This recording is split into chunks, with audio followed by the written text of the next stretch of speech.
Hello সকলকে, আমার একটা ব্লগে তোমাদের সকলকে ওয়েলকাম। সেদিন ছিল জয়ন্ত ছুটি, আর আমাদের কাজই থাকে ব্রেকফাস্ট সেরে দুজনে বাজার যাওয়া। তো আমি একা একসাথে এতগুলো বাজার একা করতে পারি না, তাই ও থাকলে গাড়ি নিয়ে গেলে খুব সুবিধা হয়। মাসের বেশিরভাগ বাজারগুলো করে নিই যাতে বারবার যেতে না হয়। আর এখানের বাজার মূল্য যে কতটা হাই সেটা তোমরা সবাই জানো, কিন্তু যেখানে মধ্যবিত্তর কথা আসে সেখানে রতন টাটাজি নামটাই আগে আসে। হ্যাঁ, এটা ওনারই ফাউন্ডেশন স্টার বাজার। যারা ব্যাঙ্গালোরে থাকো তারা জানো যে এর অনেকগুলো আউটলেট আছে ব্যাঙ্গালোরে। তো এখানের তুলনামূলক দাম অনেক কম, বাইরের থেকে অনেক কম, কারণ আমরা অনেকগুলো মার্কেটে বাজার করেছি, সেখানের থেকে আমার অনেক কম লেগেছে এখানে সব কিছুই, গ্রসারি থেকে, সবজি থেকে, মাছ মাংস থেকে। কিন্তু এখানকার মাছ না আমার একদম পছন্দ না, কারণ একদমই ফ্রেশ নয়। আমরা বাইরে থেকেই মাছগুলো নেবার চেষ্টা করি।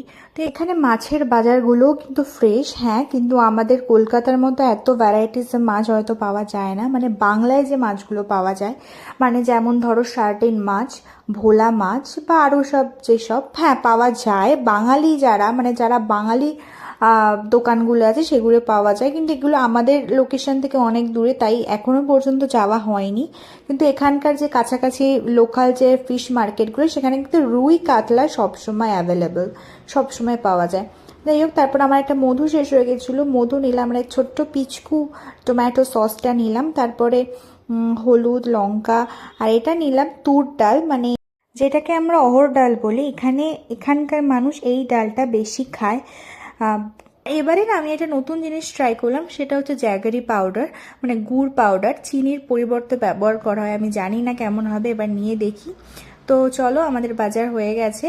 তো এসে বেশি কিছু রান্না করতে পারিনি, ওকেই বললাম যে আমিই তো বেড়ে দিই, তো তুমি আমাকে আজকে বেড়ে দাও।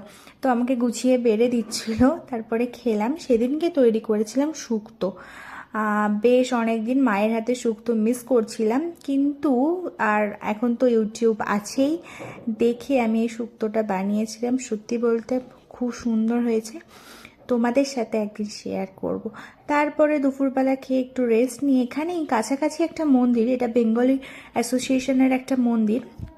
কি সুন্দর সৌরজগতের যে গ্রহগুলো থাকে সেই সেই অনুযায়ী বেশ যে দেবতা শুক্র, বৃহস্পতি, শনি, রাহু, কেতু, মানে আমার বেশ কনসেপ্টটা ভালো লেগেছে। মানে এই এক জায়গার মধ্যে এতগুলো মূর্তি তোমরা হয়তো দেখতে পাচ্ছ, শনির আছে, বৃহস্পতি আছে, বুধ আছে, মঙ্গল আছে। আমার কিন্তু এই কনসেপ্টটা ভীষণ ভালো লেগেছে।